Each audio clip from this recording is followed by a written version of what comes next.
You're watching the Green Machine Live, your home for Irish football news and nostalgia. David Dunn here, joined, that's my nickname in Tinder, joined by Nick Menzies. And on tonight's programme, we're going to be talking about D-Day set for Kenny.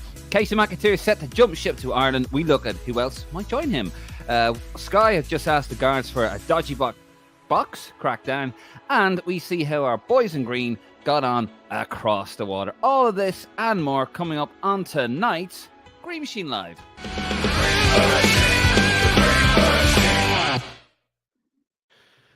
Well, as you can tell, Nick, that was a smooth intro. Yeah, David Hunn, I like it. Or David Hunn, yeah. David Fun. A Rangers fan or a sweetheart.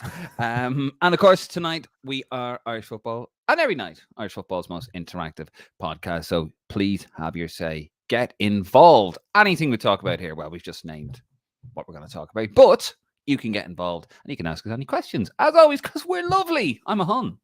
I'm a nice person.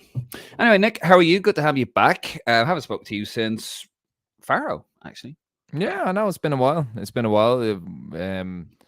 A fairly mixed international window. I enjoyed the game. In Faro. I know you did your window review, very scathing window review, but it's great. It's temperate. But Dave, do you know what I think? And this is just one for RTE. It's great to have the domestic game back this weekend, isn't it? It really is. Sorry, I can't say that. No. Well, I can. I live in England, so you can. You're allowed to say, yeah. Merseyside Derby, very happy with that. Of course, very saddened by the news of. I'm going to get in trouble whatever way I say this, but Sir Bobby Charlton, who passed away at the age of 86 yesterday, an icon in football, and very sad. I mean, he now rejoins his brother Jackie. Very sad, Nick, obviously, but yeah. Obviously they've lived a fantastic life, a full, rich life, but it's always sad, isn't it, when you hear about this kind of thing? Not just the loss of the person, but it's a real end of an era, isn't it? It is, yeah, and I mean that's that's George Best, that kind of holy trinity, George Best, and now Bobby Charlton gone. Obviously, Dennis Law still going strongly enough as far as I know, but yeah, it is. And I mean, I grew up supporting Man United. I know Martin did as well, and even just watching videos and clips. And I remember I had a kind of history of United video. It's about 20 years old now at this stage, but Bobby Charlton is very much at the 10 years old at this stage.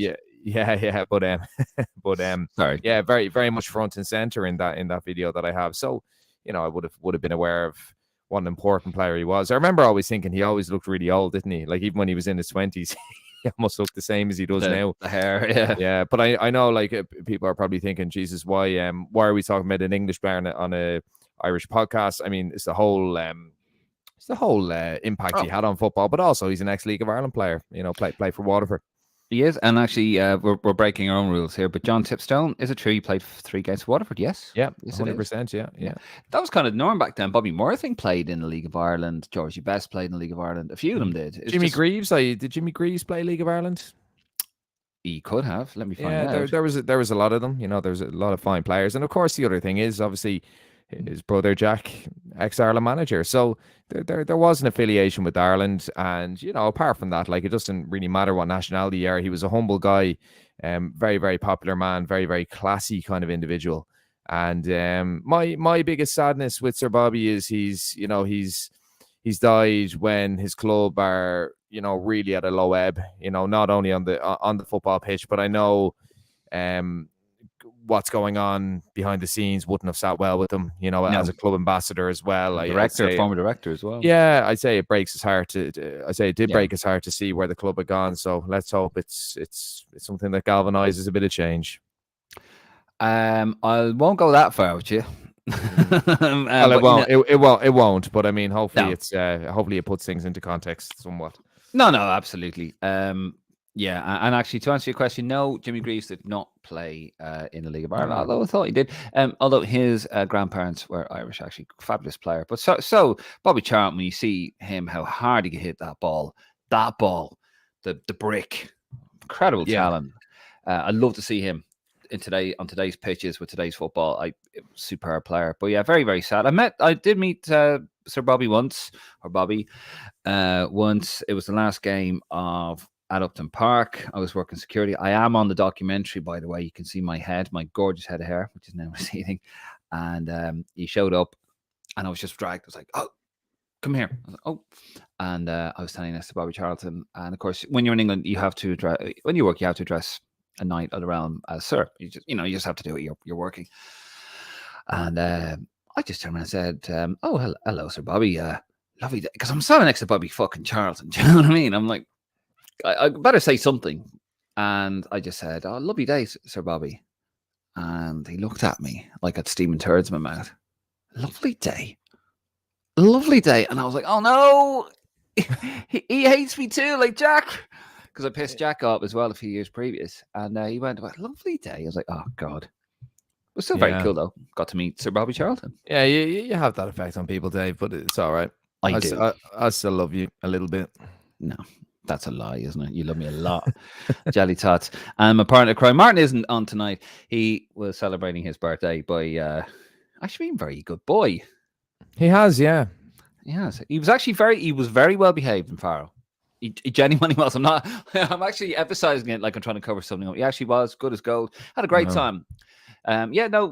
Fantastic. Really enjoyed. Actually, that was good crack with Martin. He was up at the crack of dawn both mornings. I'm like, what are you doing? Because he was still awake from the night before, was it? Possibly. We had to be careful. Caroline or Mrs. Prendergast might be watching. Hello, Mrs. Prendergast. That's Martin's mum. I know she watches the podcast. Anyway, shall we get into it? Shall we get into what we're going to talk about here? A bit of state of play. By the way, do get your comments in there. We see some of them coming through. We will get to those at the usual point. But we're going to get into the state of play and the state of it.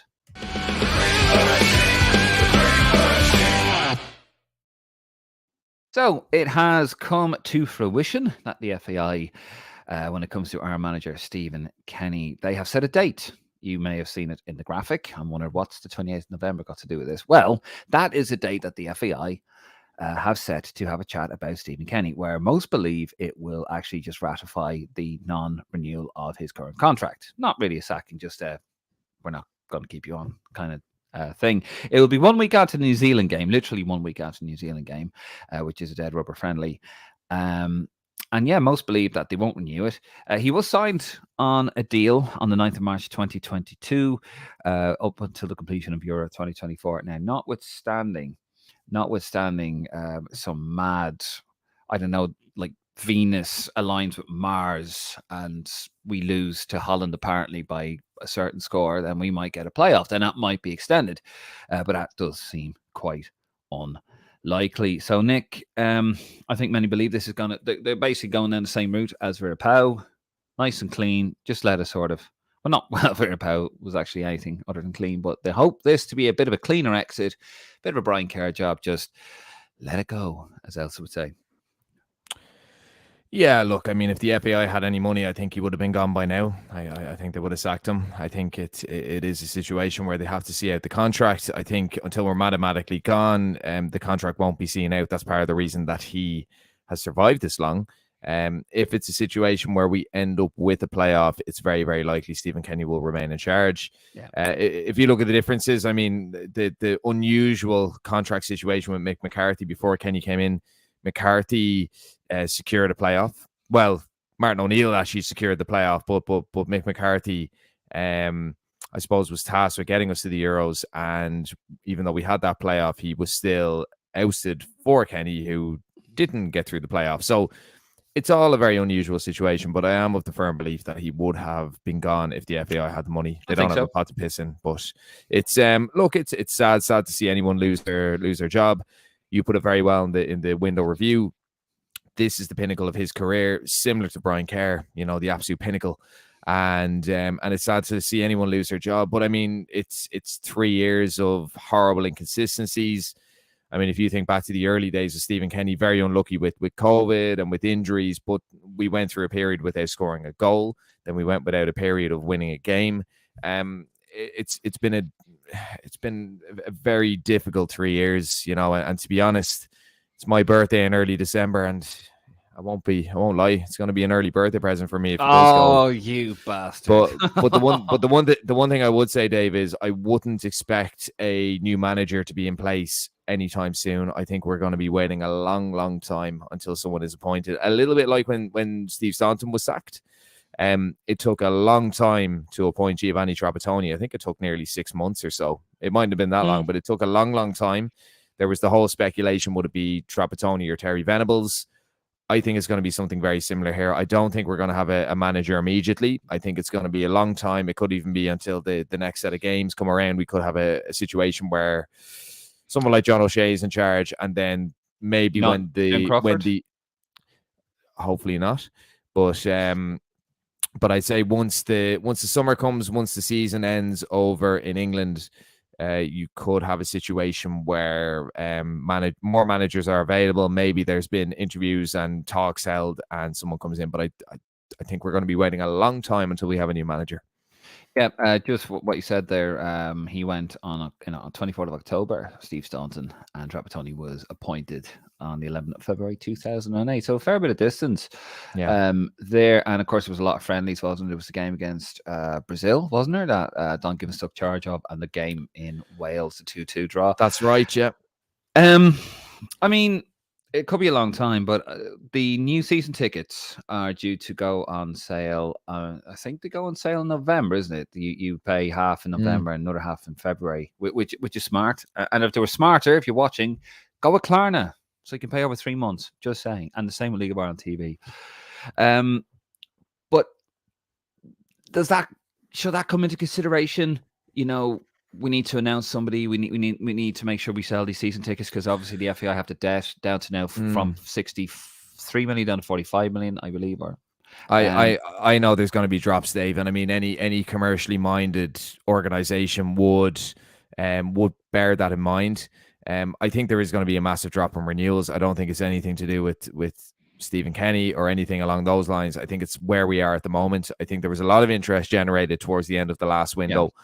I think there was a lot of hope, an emerging team, a young team, and people kind of bought tickets off the back of that. I'm also a firm believer, Dave, that post-COVID, you have seen a rise in tickets in every kind of event industry.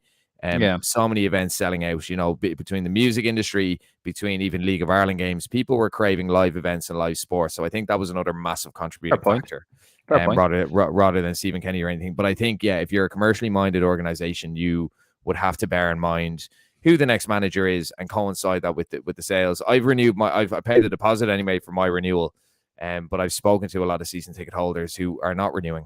And look, that's hearsay, that's he said, she said, but that's a couple of people I know who would have had season tickets a lot longer than me. I mean, I'll renew my season ticket. I do get media passes, but I do have a season ticket.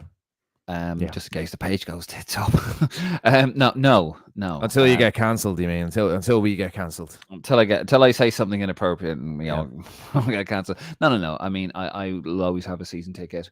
I would have a season ticket anyway if I wasn't going to media. I just would, and I believe in it. And hopefully it's not the case. I think we should genuinely get behind whoever.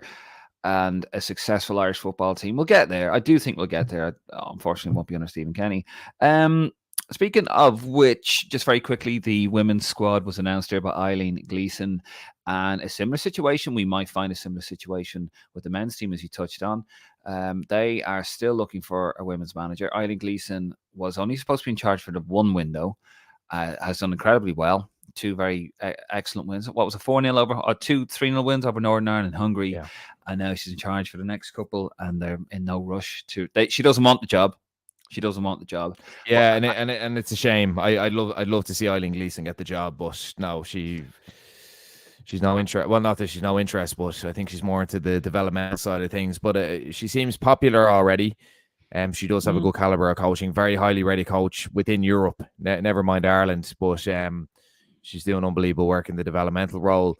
Would taking the Ireland job maybe stem some of that work? Would it be a conflict of interest where she can't be involved?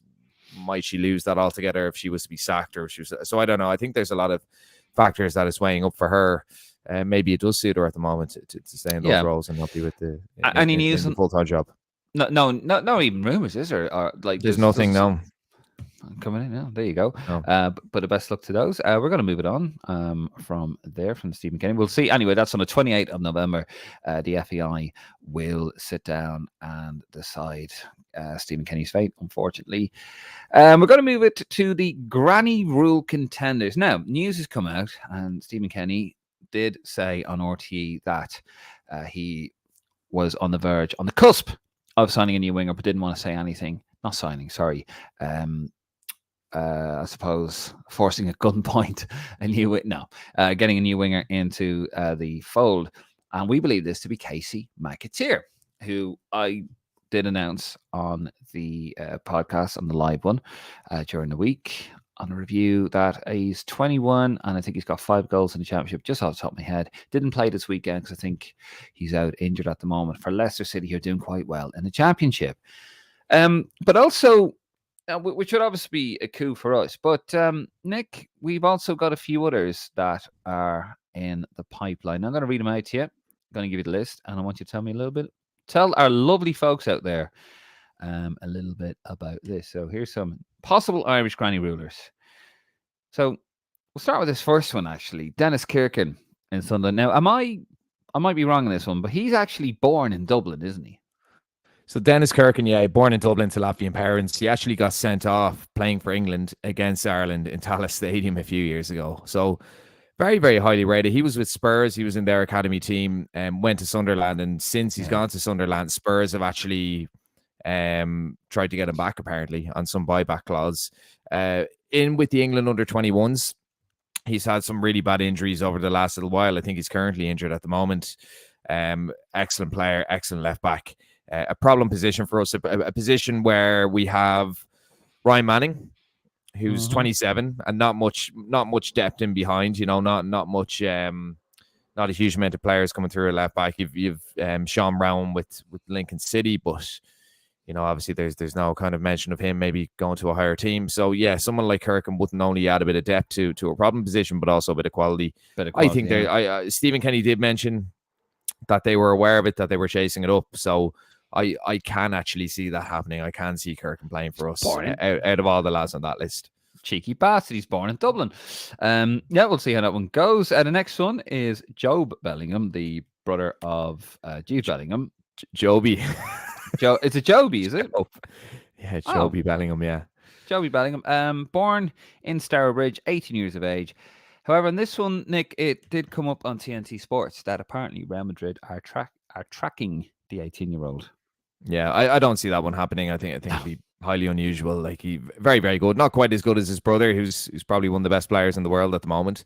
But yeah, look, it'd be worth pursuing him. I think he's the type of player that will add a huge amount to the squad. Doing well with Sunderland, who are in the playoffs at the moment. Long seasons ago, but in the playoffs at the moment. Left Birmingham, and he's a regular starter. So definitely one worth pursuing. But no, don't see that one happening, sadly. Fair enough. The next one is that's the wrong one. I've seen a spelling mistake I've made there. That one, that's for the Ogbene. Christ. The next one is Dan Gore, Man United. He sounds like a hunter. 19-year-old from Burnley. What can you tell us about young Dan Gore? Yeah, so it was actually Bill of Irish Football Blog that made us aware of that, of his eligibility. I didn't know. Saw him playing Dublin for United. Watching. Yeah, is he watching? Fantastic. There he is. Look, stealing my kick. Yeah, we do love. That's the one thing we do share with Irish Football Blog. We do love a good granny rule recruit. No, I saw Gore playing Dublin. Very, very tidy midfielder. That's the only time I've seen him play. It was actually live. I don't know a huge amount about him. Still very young. I think he's only about 18. Look, a lad like that, you'd imagine I think he's in the England underage system. It's very, very hard to prize those guys away. I don't know what the link is. I don't know if it's a grandparent or a parent or what it is, but no, I think that one's quite unlikely, unfortunately. Fair. The next one, Kieran Dewsbury Hall. Got a name like that. He sounds like a protester. Yeah, Kieran Dewsbury Hall, Leicester City. Yeah, look. 25 from Nottingham. Yeah, excellent player. Hasn't played underage for England, surprisingly. Would have started a lot of games in the Premier League last season. Left-footed midfielder, plays kind of centrally, plays kind of on the left-hand side of a midfield three. The exact type of player we need. Definitely the exact type of player we need. Very, very good at driving the ball forward. Very technically good. Flying it at the moment with Leicester. I think he was injured this weekend? I can't really remember. But look, I don't know what the link is there. I've just seen a few bits and pieces. Father's Irish. Is that sorry, Bill? Is that Gore? Yeah, is that Gore or that? don't know if that's Gore again. That's not Dewsbury Dewsbury Hall. Hall. Yeah, Dewsbury Hall. I've seen little bits and pieces about eligibility. I don't know if that's confirmed. I've heard that he changed the second name from Cavan to Gore a while back. Oh, interesting. Okay, so that's Dan Gore's father. Yeah. So look, coming back to Dewsbury Hall, I've heard that he's. I think, I think it was Bill had also said that he'd been approached. I think, and he didn't have any interest. So I don't know, but I don't see him getting in the England squad.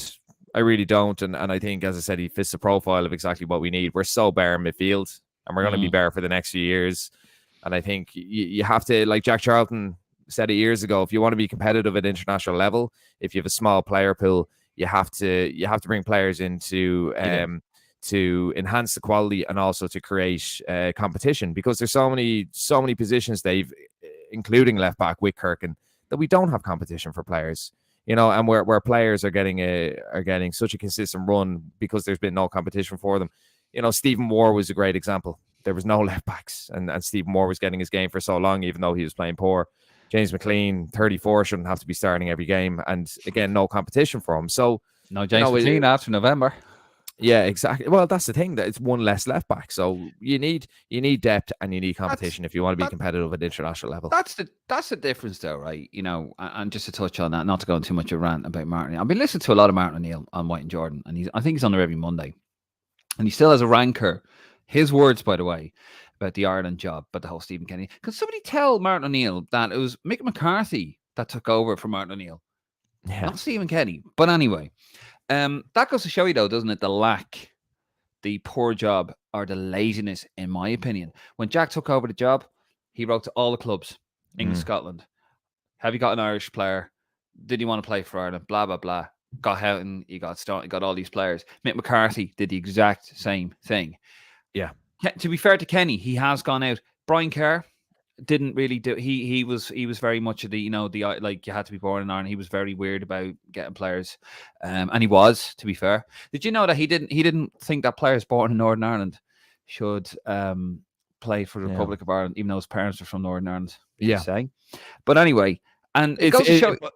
But on that, Dave, as well, I think Charlton aggressively pursued players. He would go into the changing rooms at the club games. Mick McCarthy was the same. He would aggressively pursue. Where Martin O'Neill just didn't care. Martin O'Neill didn't care. Stephen Kenny and O'Neill, it's been very much like I remember Roy Keane saying that we should be camping outside of Jack Grealish's front garden or something like that, but they didn't do it. Stephen Kenny, again, very, very coy on Dennis Kirk, and he said, we're available of him. I think Keith Andrews went over to the States to watch Jack McGlynn, but never spoke to him. So you have to look at Morocco. Morocco came fourth in the World Cup. They aggressively pursued players. England have aggressively maintained or retained players. So it's football.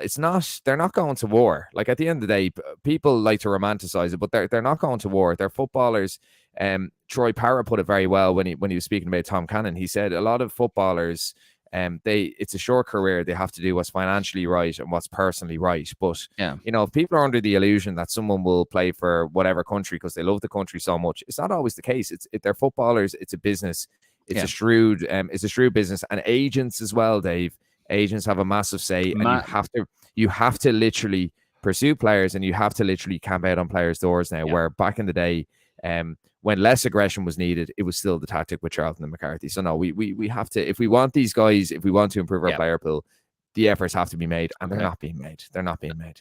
Okay, we'll move it on there. Liam Delap, the 20-year-old from Winchester, of course, son of Rory. I mean, his stock has gone down a little bit. He's at Man City. Is he still at Man City, or did he move? He's still at Man City. He's doing okay. He's still within the England setup. Again, another guy who I think is unlikely to play for us. I think it would be a shame if he didn't, rather. But look, still, as I said, Lee Carsey's still calling him up. I think he starts for the England under-21s as well. So it'll be hard to get him. It could be one of those things, a little bit like Will Keane, where very heavily involved in the England under-8 systems, didn't play for a few years, did have the Irish link. So I don't know. It could be a thing that he could be a 27-year-old getting capped, but playing for League One. Yeah. We'll see. Moving on, we got Paul Nabel he plays for Karlsruhe, and he's 21-year-old, and he was born in Bad Nauheim. I presume I'm saying that right, in Germany. Nabel, another guy involved in the Germany underage system.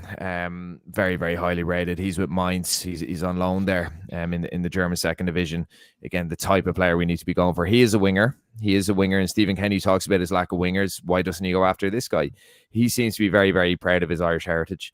Of course, we've got Conor Noss, who was playing in Germany, now playing in Austria. So there is a few Irish links in there. And it's a shame. Like it's a shame that he hasn't been pursued a bit more. I think he had a few injury issues as well. But yeah, the type of player that would really enhance the squad. But again, there's been no approach. No approach. This next guy, Josh Key, he's 24, born in Torquay, actually. Oh, Josh Key from Torquay. He actually came out, didn't he? Could be a key player for us, Dave. Oh, I like it. But basically he says he wants to do his family proud. He wants to play for the Republic of Ireland. He's actually come out and said it. A Come Get Me plea by Stephen Kenny. Any news on him? Is that going to happen? Or? I don't know much about this guy at all. I obviously watch a lot of championship matches. I've seen his name on lineups and stuff like that. So when I saw because I didn't know who he was, obviously Cyrus Christie was with Swansea, wasn't he, as the right back? And when this guy Key came in, I was like, oh, who's he? And I go down those, rabbit holes of researching players. And this was a few weeks ago, but nothing Irish came up. It's just I saw the article on the BBC website, just that he had, that he basically done a Come and Get Me play. Again, if you look at our right back options, you have Seamus Coleman, who's 36 now, is he, or 35? You've Matt Doherty, who's early 30s. Danny McNamara's not really getting a look in. Fessi Abaselli hasn't really getting a look in. So again, another position where we could add some depth. Looked at a few reviews of him. He's done very, very well so far this season, attacking right back, very, very physical player. Very, very proud of his Irish heritage. Saw a couple of comments on the page of people saying, oh, they're plastic Paddy and all this. Oh, fuck off. Like, I hate that shit. It's the guy wants to play for us. He's more than welcome to play for us. He's entitled to play for us. He can add competition and depth. Just because he's declared doesn't mean he's going to get picked, but I think he certainly add another option. And why not give these guys a go? Look at Sean St. Ledger years ago. Yeah. People would have said, no, why would you go near him? And he ended up being very good for us. This could be a similar kind of player for us. I do find it amazing, like people are born in Ireland, and then you get somebody who isn't born in Ireland, but you can't be Irish because you weren't born in Ireland. Bollocks. I mean, you got somebody. Look at Martin. Yeah, I wasn't in Ireland, and exactly. I am the only. I could play for 3 or 4 football teams, but I love them all equally. It's there. You go. Yeah, it's handy for you, isn't it? So people can't relate unless they're in that situation. So I hate when people jump the gun with it. It's very wrong and it's very ignorant, to be honest. I know. I mean, there'll be the same people going, oh, in America, there's like 45 million of us, and then they'll be like, oh, this fella from America, we don't want him playing for Martin. Speaking of which, that's a nice little segue into the next one. Jack McGlynn, Philadelphia Union, born in New York. He's 20 years of age. We actually were calling for him to be included, and then some dickhead in the MLS started having to go with you. Yeah, I can't remember what our team. No, that wasn't about McGlynn. That was about Conor Ronan. I think or was it Martin? It was either it was me. I put something up about Conor Ronan saying that how Irish managers are so reluctant to pick players from the MLS apart from Robbie Keane. And because do you remember Ronnie O'Brien, who wasn't he Times Person of the Year? He was doing unbelievably in the MLS, one of the best players in the MLS, and he couldn't get a look in the Ireland squad when we needed that type of player. And I basically said something along those lines, and then this random guy, freelance journalist, started saying, what is with us a freelance journalist? We're much better than the MLS is much better than you think. All this kind of, I can't really remember, but it was he basically made a tit of himself. But he was actually underscoring your point that you were making. He just clearly didn't read. Like somebody went, oh, look at this guy, and I was complimenting the MLS, and I was complimenting Conor Ronan, and your man just jumped the gun and got defensive and showed his serious lack of knowledge for football.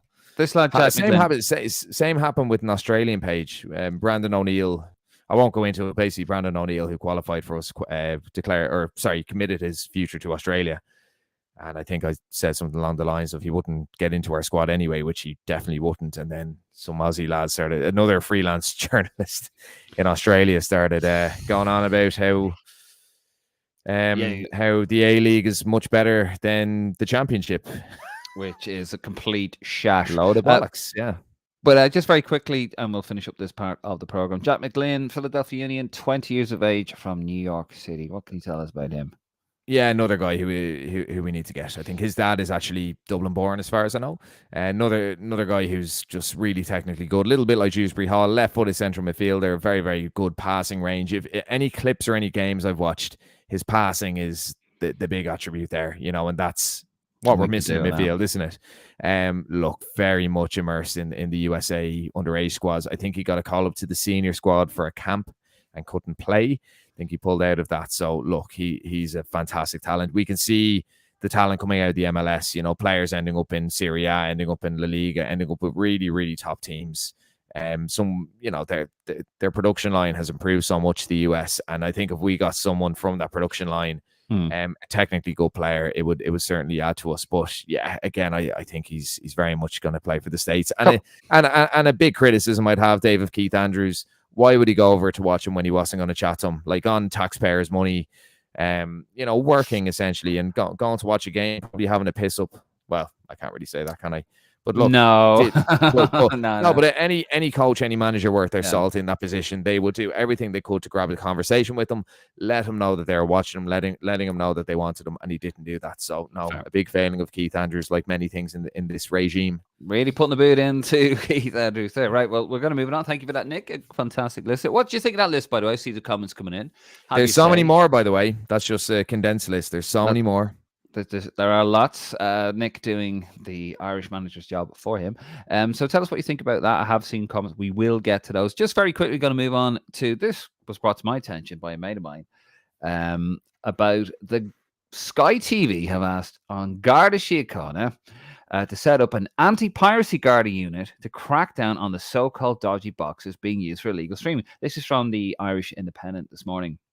The media giant believes a dedicated piracy unit within the intellectual property crime unit, resourced by at least 2 detectives, will significantly disrupt operators who illegally resell content and give people illicit access to subscription services. There's been correspondence being seen by the Sunday Independent show that Sky met with Enterprise Minister Simon Coveney in May to raise the issue. And Sky Ireland chief JD Buckley has asked Mr. Coveney to speak with the Justice Minister about resourcing Gardaí. I mean, I'm not being funny, right? But surely the God, and I'm going to sound like an old crusty old man who reads the Daily Mail, but surely to God, the Gardaí Síochána do not answer to Sky, and they have, crime rising in Ireland. They have better things to be worried about than going out and looking for dodgy boxes. Seems like a different podcast we're reaching into now. There is a crackdown. There is a crackdown. It's more the people that are running it, I suppose. I mean, you see a lot of videos going around of these raids and all these skyboxes and servers and things, and it is rampant. It is rampant. But the bigger issue is the likes of Sky who drive prices up and people can't afford it. So it's like anything, Dave. It's like any kind of crime. When you drive people to, I don't want to say desperation because people can do without a skybox, but when you drive people to things like that, that's what happens. So maybe if they looked at reducing, maybe if they looked at their prices, maybe they looked at reductions and the cost of living crisis and that kind of thing, then maybe it wouldn't be as big an issue for them. But yeah, for sure, the guards do have bigger things to do. I mean, which they can't do because they're so under resourced. But you see, it's an outrageous one, really. Yeah. But you see, so like you look at O'Connell Street, you go down O'Connell Street, and you see Roma beggars, Roma gypsies. You see, a lot of intimidation on the streets. You see lots of gangs on the streets, and you don't see a guard in sight. Tourism is worth a lot more to Ireland, and I know it's for a fact, than Sky Television. And, they need to, I think, and the thing is, that, they will actually ramp this up, because it's money talks. But surely to God, the Gardaí have bigger fish to fry on their plate than dealing with dodgy box. And you're absolutely right. And, I'm seeing the comments coming up. What do you think of this, guys, out there? I mean, Sky. I was looking at it there. If you want to watch all the Ireland matches, I think it's like 35 quid for Sky Sports on top of your Sky package. It's like another 30 quid or 25 quid for TNT Sports, which used to be BT Sports. It's $8.99 for your Amazon Prime. You know, what did he expect? Lower your fucking prices. Do you agree with me? Or do you agree? We're trying to make an hour. Do you agree with Nick that Sky are in the right? Sorry, Nick, I'm just trying to get it. No, I didn't say they were in the right. What I mean is... Just go with it. Just go with it. I'm trying to get it. I'm trying to be controversial. Yeah. No. All right, yeah. No, it's look, it's extortionate. Yeah, it's and it's always been extortionate. But look, I'm with Sky, so it's I can speak from experience that it is extortionate. But look, I want to watch football. And that's what I have to pay. Well, do you agree with Nick or do you agree with me? Go on, agree with me. Do you have a dodgy? No, don't tell us. We don't want to know in case somebody's watching. Just told you I'm with Sky. No, a dodgy box. Do you have a dodgy box? I remember I did have one years ago, and I actually came home hammered drunk, and I knocked water over and spilt it everywhere, and went all over the dodgy box. It was on the floor. I think the bed. I don't know. I ended up on the floor. I was hammered, and I was like, oh, and I switched it on. And I've lost Nick. And anyway, I'll tell you guys out there. And I switched it on, and it made a cooking noise, and absolutely just fried my dodgy box. We all had one, I suppose, in the end. See, that's what happens, Nick. See, Sky are onto you. You see, that's why you shouldn't be paying for Sky, because your Wi-Fi's with Sky, and they just knocked them off. See, that's what I'm talking about, folks. Sky do not offer value for money. You can't even get poor Nick. Look. That's very true. Like, ironically, ironically, my Wi-Fi with Sky just goes as I'm talking about them. So yeah, there you go. Always listening.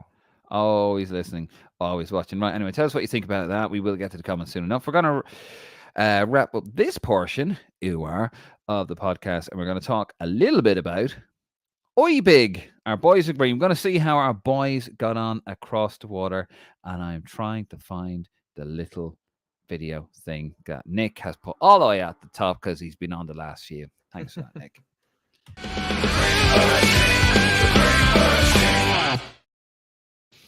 I've got a story to tell about a particular Irish player. I think he's actually at the top of this, but Nick, I was going to share this on the page, but so here's how the lads got on. Nick, do you want to read the first one off? I will. Yeah. So Chidozie, not Kiozi, as it's spelled correctly there. Chidozie Ogbene, so goal for Luton Town in the 2-2 draw versus Nottingham Forest. Cousin Will, so obviously Martin's cousin Will Smallbone, a goal for Southampton, their 2-1 win over Hull City. Shane Duffy, a goal and an own goal for Norwich City. They lost 3-2 to Leeds United. Luke McNally, a goal for Stoke City in their 2-1 win against Sunderland. Liam Delap, a goal for Hull City in their 2-1 loss to Southampton. Yes, we are claiming him. And we are also claiming Jake Clark-Salter, a goal for QPR in their 2-1 loss to Huddersfield Town. Will Keane, who we did manage to claim, an assist for Preston North End. They drew 1-1 with Millwall. Conor Shaughnessy, a goal for Portsmouth, who are top of the League One table. As far as I know, they beat Carlisle 1-0. And Troy Parrott, excellent goal for Excelsior. They lost 4-2 to Anselmo Garcia McNulty's Zwolle. There you have it. So I did a cheeky little punt yesterday. I said punt. And basically I did, that both teams to score. And I did and it came out for about £5. And every one of them came through. And I was waiting for Nottingham Forest and Luton Town. I had both teams to score. And there was 1-0. And I said to everybody, this one is going to win. I'm going to win. It's going to be £68. It's going to win. And then it went 2-0. Nottingham Forest thought, oh, Christ, the heads are going to drop, And it was offering me a cash out of £8. And I said, you know what? I'm going to cash out. And I hit the button, Nick. I cashed out. And about 10 seconds later, came up goal for Luton Town. Young Ogbene. That's, I suppose, I still can't say his first name. I was going to say it there, and then I just... Well, as it's spelt. Kyodozi? Yes. Chiadozi. I'm sorry. It's I just go blank with it. Chiodozi Ogbene. That is his revenge for me not being able to say his front name. First, I honest to God, right? I am terrible with names. I can never remember names. It's not an ignorance thing. It's not an arrogance thing. I cannot remember names. It doesn't matter if your name's fucking Bill or what. I cannot remember them. I remember I kept calling when I was working where I'm working now, and the guys at reception. It took me 6 months to learn a name. I kept calling them different names every day. God. Anyway, yeah. So there you go. I was raging. Cost me 60 quid, that did. And then the fireman was laughing at me. He said I was a coward and a chicken. And then South Africa beat England in the rugby yesterday, and I almost exploded out of the chair and went through the television set. I was so happy. Good old Pete. And his name's Connor, actually. His name's Connor. I said, "Where's your O?" But anyway, thank you for that, Nick. Very sparse, eye big, as per usual. Shall we get to the comments? Shall we see what our people want to say to us? Let's see what all of my fans want to say, David. All of your fans want to say. Darryl Connor, good man, Darryl. Says, "Story lads, missed you in Portugal. Got drunk way too early, then went back out at 11 p.m. Great trip. Nice to bring back 3 points for a change." But you had more than 3 points by the sounds of Darryl. No problem, Darryl. We will see you hopefully in Amsterdam. That should be interesting. Martin and I will be over there. And a bit more from Darryl on his trip to Faro. A few Irish we shared a hotel would invite us to the 60th party over there. Lovely people. Shows how the Irish stick together abroad. Well, I'll tell you what. We went back. I didn't share this, actually. I meant to share this, Nick, on the live review.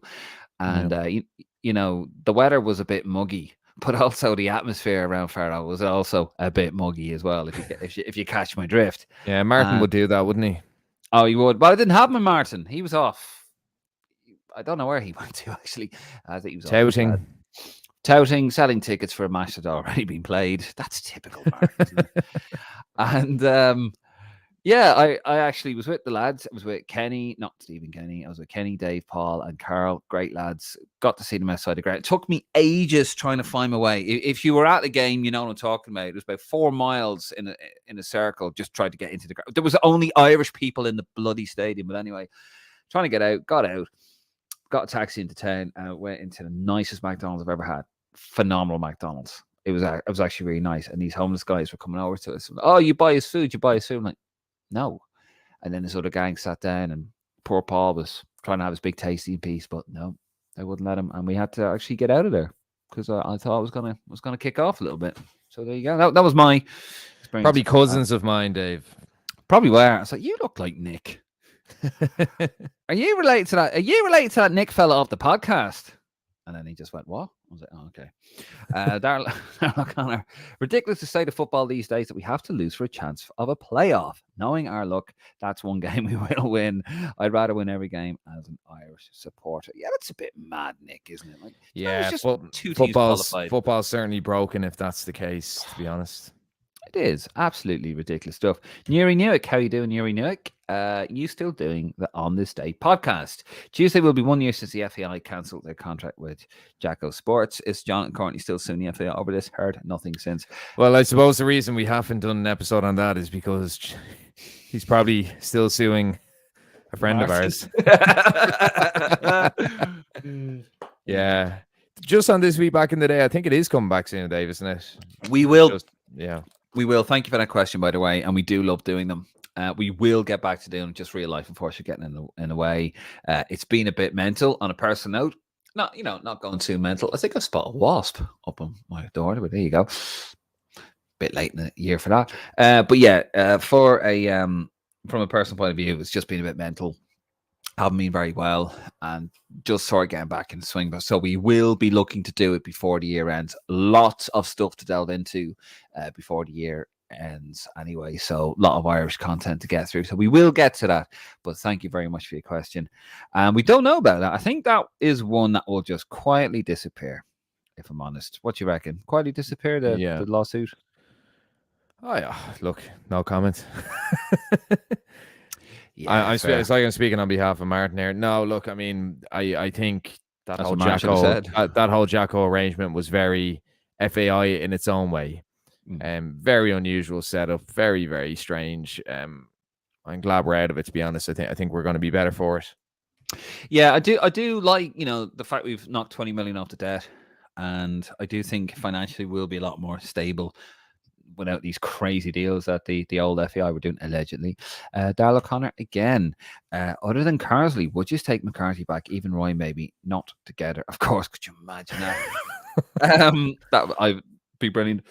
I was thinking about this because I am currently reading Roy Keane's second book, and then I'm going to get Liam Brady's current book, I think, which is also a second book, and I'm going to read that as well.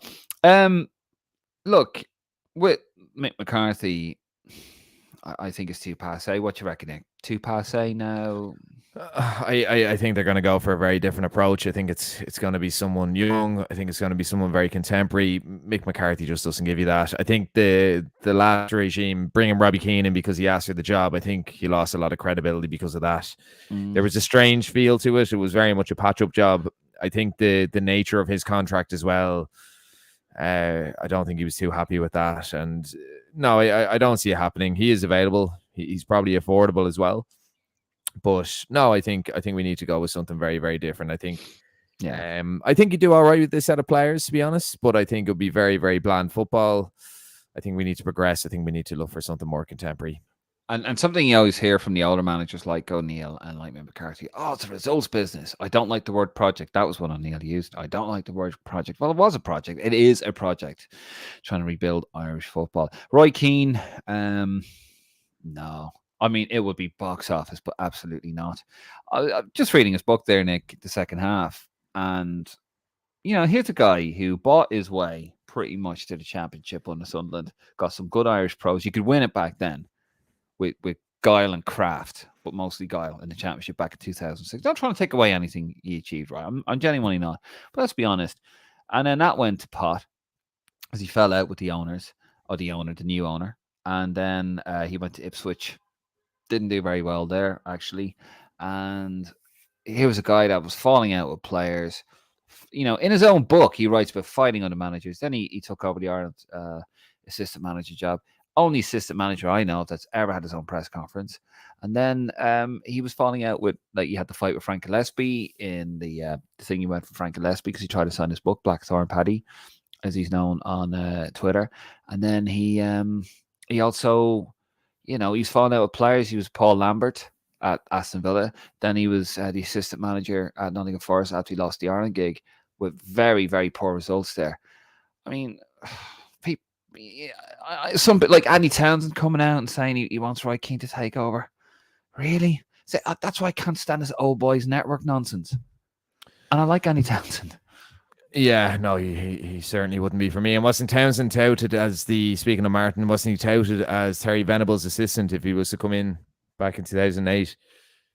Discussion for another day, I suppose. Yeah, he was. Yeah. But no, look, Keane as well. I mean, I think Martin made a good point. If you have him with decent coaches, that's going to be the key. I think at international level, you can have a good motivator, good coaches, someone that can have a system and a philosophy. But the the nitty gritty is done by a more specialized coach or someone like that. But no, Keane wouldn't be for me. I think he'd isolate a lot of players. I think we'd end up in a situation where lads won't want to play for him and that kind of thing. It's just the modern pro, unfortunately, isn't as resilient as the pros that Roy Keane played with, and they have to be managed a little bit like young people in society at the moment. Just have to be mollycoddled a little bit more, sadly, and Keane just probably wouldn't have that approach. But no, not for me, Dave. And I'm a big Roy Keane fan, but no, I don't think so. No, and that is true what you say about the younger lads. They're not a bad bunch of lads, by the way, the current crop. But anyway, Darrell O'Connor, when we don't get a playoff, we will have friendlies in March. Be very interesting. And we'll have friendlies in the lead up to the summer as well, because we'll be fodder for the Euros, which are taking place without us. Graham, how you doing, Graham? Happy Sunday, lads. I reckon Kenny will be gone in November. New one in place by March. I reckon there will be an open interview process where they will accept all applications. Poyet is my dark shout. The master of the dark arts, Gus Poyet. It'd be an interesting one. Do you reckon it'll be an open process? Do you reckon they'll have a short list? I mean, it's Carsley, isn't it? They want Carsley, apparently. I don't know. I think it's going to be someone very left field, to be honest. I think it could be someone who we aren't that familiar with. Brian Barry Murphy is my shout. I think someone like that could be a very, very popular appointment. Very contemporary appointment. Just the type of manager that I think could be affordable and will probably fit the profile of what the FAI are looking at. Me personally, I'd like to see an experienced manager, someone who's already managed a national team, someone who can play with a decent style. Again, the style is hard to get across. I don't know. I really don't know.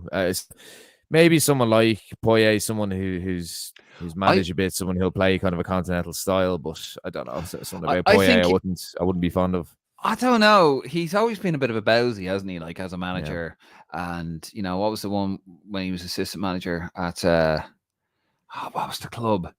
And he booted the ball. Dennis Wise was the manager. Was it Millwall? And he booted the ball onto the pitch like to waste time. I think he's somebody who could galvanize. I reckon he could get that team playing. He's just that sort of. He's always been a bit of a fucker. Do you know what I mean? And I mean that in the nicest way possible, Gus Poyet. But yeah. I wouldn't be totally against Gus Poyet. I reckon he'd galvanise him, and I reckon he would throw himself into Irish culture a bit. Daryl just follows up on that. I don't know why Poyet would leave Greece when he could potentially qualify with them. I think it's more Greece are very unstable. I think Irish is quite. You look at Kenny, look at the time. The other thing I say, Dave, I didn't think that Greek team was. I didn't think that Greek team was any good whatsoever. Like they obviously beat us. Shows the low ebb we're at, but I thought they were very poor in both the games we played them in. So no, I have not for Spurs me. us. Not Spurs us. Very but true. Fair. Darrell O'Connor, I'd like to think history will be kind to Kenny. I think it will. I think it'll be an honest guy. He went in, tried to gave it his best, but unfortunately just wasn't up to it. But I do think he will have played a part in the progression of these current players.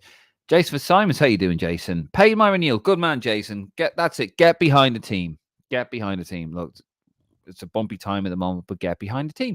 I don't get this, Nick. I'm going to go off on a tangent, but I saw a lot of it when, I was putting up the scores and taking the pictures of scoreboards and all that. People, why would you watch that nonsense? That's rubbish. Because it's your fucking country. You support them. Yeah. It's not, it's not a team you choose to support them. You support them. And then, you have some people slagging off like Martin. And folks like Martin are even born in, you're not even born in the country. Yeah, but they're off watching Ireland play and supporting them. You support your country. Yeah. When it suits them. When it suits them, yeah. When you qualify and you can get the beers in a social media post like we will when we qualify. Pat Roach, how you doing, Pat? I reckon the FAI will be considering going after Roy Keane. Commercially wise, it would be a great move. And football wise, I think it would be a good move. Sky could be on the men's shirt. Yet. I do think commercially, Pat, I wouldn't be a fan of it. I know Nick's not a fan of it. And Martin has come up with a plan that he reckons could do it. Yes, if you could galvanize him with and embellish him with a good coaching team around him, it would by the way, I do think financially it would be massive and commercially massive for the FAI. I do agree with that. Just footballing wise, I don't know. He's just too combustible.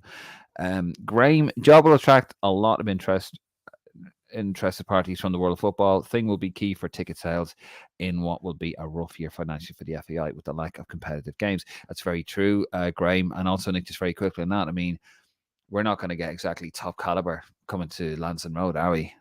We're going to be getting your Latvias, your Azerbaijans for friendlies, really, aren't we? Well, I think, Dave, a lot of that. I think a lot of those fixtures were the fact that Stephen Kenny wasn't winning games. I seriously think that was it. I don't think it was the fact that they couldn't attract opposition. I think the FAI do have good links with associations. I think you could get better opposition, but I think a lot of it was the fact that we were not winning games. We were not scoring goals. And a lot of countries have done it. They played weaker. Wales did it years ago to help their ranking. Northern Ireland did it years ago when they couldn't score a goal. We did it. In the 80s. Yeah, but we're doing it again. And I mean, if you look at Stephen Kenny's wins, I don't know if you count the Scotland match as a competitive game. I suppose it is. It is a competitive game. So apart from Scotland, all of our wins have come against those kind of opposition in friendlies, apart from, obviously the latter end of the World Cup qualifying. Fair. New York, Russia, Little John, not in the Ireland women's squad. Maybe Katie McCabe really is in charge after all. Oh, well, no comment on that one. You're right. Darrell O'Connor again. Jude has an Irish passport, so you'd imagine Job Joby does. Shouldn't be allowed to obtain one if you choose to play for England. Good pick of them in an Irish jersey as kids. Be great to get him. Graham Casey McAteer is proper prospect. Age profile of these players very good. Dan Gorey and I'm going to call him Gorey from Wexford and McLean are serious prospects also. Maybe the lap will move if his father gets on a coaching ticket. I mean, he won't be coaching at club level for a while, will he? Unfortunately. But yeah, good point. Good point, Graham. Graham again. So not Graham. Yeah, it was Graham. Sorry. Graham again. Do you reckon Carsley would attract more of these Granny Rule players? Could be a major factor in his brief. I 100% do. Look, when Owen Hand was trying to get players to play, now he did get McCarthy. He did. I think he got Lawrence in as well. No, that was Giles. And he got McCarthy and he got Cascarino, those lads. When you had somebody like Jack Charlton, who was a World Cup winner, which was similar to a vet in World War II, hero status, massive voice in the game. He went over. People wanted to play for Jack. They liked Jack. He was a celebrity in the 70s as well as a top player for England and Leeds. Unfortunately, with Stephen Kenny, doesn't really hold any currency in English football. I'm sorry to say that's just the case. Same with Brian Kerr. So if you get somebody with Liam Carsley who's done what he's done with the under-21s, I do think, especially the younger lads who may not be good enough to play for the England team, and the England senior team, hate to say it, is a top bloody side. That might, because they've worked with him before, he might get them in. And it's a little bit kabuki-ish, as you say, in the pro wrestling world, but I wouldn't be against it. And we don't have the proper structures in place in Ireland to develop our own top talent and keep them en masse. Well, I think we can do, but a lot of people say when you speak about Granny Rule players, people say, why can't we develop our own? You have to do both. You have to do both with a small population. Morocco didn't turn their noses up at eligible players. They came fourth in the World Cup. At the end of the day, there's nothing wrong with it. At the end of the day, Dave, they have Irish heritage. It's not for us to say how Irish they feel. It's not for us to say it. Yeah. And the other thing I'd say is the rules, it's professional sport. There's rules there. If you want to be competitive, Jack Charlton said it, if you want to be competitive in an international level, you have to exploit those rules. The quality of eligible players isn't the same, but we need depth and we need competition for places. And the competition for places, Dave, would actually help the Irish-born players. I feel it would actually take them up a notch. I feel because they know they're fighting for their places. Because look at Matt Doherty, he's not fighting for his place. He's just a guarantee. He's just got a guaranteed starting berth, and you see that man has slept walk through games. I think he's not the only one as well. I'm not just picking on Matt Doherty, but we'll moving on there. Darrell O'Connor. Always will thank Martin O'Neill for your 2016, but for Jesus' sake, the man is very bitter. Yes, he is. Bill, Irish Football Blog, Josh Key and Casey McAteer both have the same agent. You'd imagine there's more to that story. Interesting. Darrell O'Connor, if we didn't have the Granny Rule, we wouldn't be blessed with the man himself, Joe Lapira. Great shout. Darrell, shame on Sky, as always. Garda have limited resources as it is, and they want to go after working class people, dodgy boxes instead of real crime. Disgrace, as always. And he reckons we should boycott Sky, especially how they treated our women's team. Well, yeah, after the song Celtic, what's it called? Celtic Symphony. There we go. Darrell O'Connor, even if they did lower the prices, they don't even show all the games. Let us enjoy our football in peace. Great points. Town gone very unsafe. Dodgy boxes aren't a threat to human life. Well, I mean, did you not enjoy your Super Sunday? Aston Villa against West Ham. Main event anywhere in the country. Absolute state of it. Where are we? Graham again. The war on legal streaming is a new war on drugs. Fool's errand. Priced out of the stands and soon to be your sitting room. Fair. Shane Brown. Troy Parrott, our most informed striker. Goals, minutes played, must put him in a reckoning for Dutch game if he keeps up at this rate. And Jacob Bryan starting for Leon again. You know, features. Yeah, it's, and again, another criticism of Jim Crawford and the lack of savviness sometimes. Troy Parrott should have been in the under-21 squad if he wasn't going to be in the senior squad. He's playing the games, he's scoring goals. Doesn't matter if it's in the Eredivisie. He's an experienced player at this stage, Dave, you know, and he's a unique kind of player so far that he does play that little bit deeper. He's getting a really raw deal off fans who've never really watched him because they think he's a centre forward. He's not. He's a talented guy. He should be involved somehow. As I said, he's still eligible for the under-21s. Very good player. Yeah, very good player. And, you know, just gets a horribly raw deal. Yep. And Darrell O'Connor does correct me. It was Leeds with Wise and play in League One and Championship, I think. Thank you. I couldn't think of it. I was only reading it the other day as well. Jason McCutcheon doesn't agree with us on a Roy Keane stance. I'd like to see Roy given a chance. Roy's reputation is not the reality as many people will say. Roy would be a great choice. If you're going to knock Roy, then who should be in there? Well, you might think that, Jason, but I mean, the stats speak for themselves. I mean, actually, do I have his stats here? I had his stats here as manager, and I fucking deleted them. I knew I was keeping him. I had his stats here as manager because I was taunting Martin with him. They're poor anyway, so I mean, that's very poor. yeah, they're very poor. But look, you know, and you say his reputation is not the reality. I mean, the guy says it himself in his own book, where he's going in, he's fighting with managers and players, and you know, constantly going on about how wonderful it was playing under Brian Clough. But you can't do that with modern players. You just can't. And he hasn't managed for 12 years. And except for the Ireland job. And the last year, that was a complete. Do not forget, we only won one game in that whole year, and that was against the USA. And we lost Rice. I think we lost Grealish in 2017. There was fights with the players. The place was miserable. I mean, I tell you what, if he did get the job, it'd be fascinating. It would be fascinating. But anyway, to answer your question as well, Lee Carsley. It's going to be somebody we got to take a punt on. That's my pick, Lee Carsley. What was your one? Kieran McKenna, was it?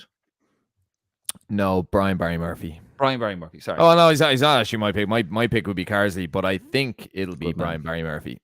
There you go. Massive difference. Anyway, we're going to leave the comments there, guys. Thank you very much for your comments.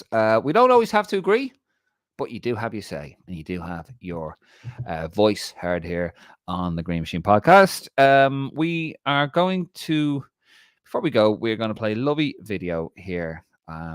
We shared it on the page. The quality isn't great, so I do apologize. But it's actually when Jack Charlton, obviously we lost Bobby Charlton yesterday, but back in 2008 when Bobby Charlton was given the Lifetime Achievement Award for the Sports Personality of the Year.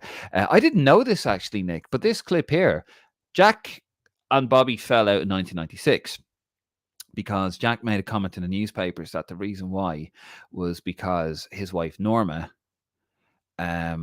Jack said this about Bobby's wife Norma. Apparently Norma had a bit of control over Bobby and didn't want him spending time with the mother, Cece. And Bobby came out and said it's absolute rubbish, and he didn't speak until this very moment here. And Jack, who presents the award to Bobby didn't actually know that Jack was going to do it. So on live TV, they reconciled. Yeah. So here's the clip here. I love this clip. Kids, and we used to go to the park and play. I would go home for dinner and he'd stay on all day. Bobby Charlton is the greatest player I've ever seen. He's my brother. Oh, both together again. May Sir Bobby rest in peace. Anyway, we're going to leave it there. Thank you very much for your comments, Nick. Thank you very much for coming on. If you liked what you heard or what you saw, you can join us on YouTube, the YouTube channel there. We're trying to get those subscribers up. We got a lot going on that next year. And also you can head over to our website, thegreenmachinepodcast.com, thegreenmachinepodcast.com, and you can follow us on Facebook, Instagram, and Twitter, and also Lansing Road as well, if you want to give us a cheeky little subscribe. Anyway, Nick, that's it. That's all we have time for. And we'll be back next week. Not totally sure the time just yet or the day, but we will let you know during the week. Anyhow, good night. And where is it? God bless.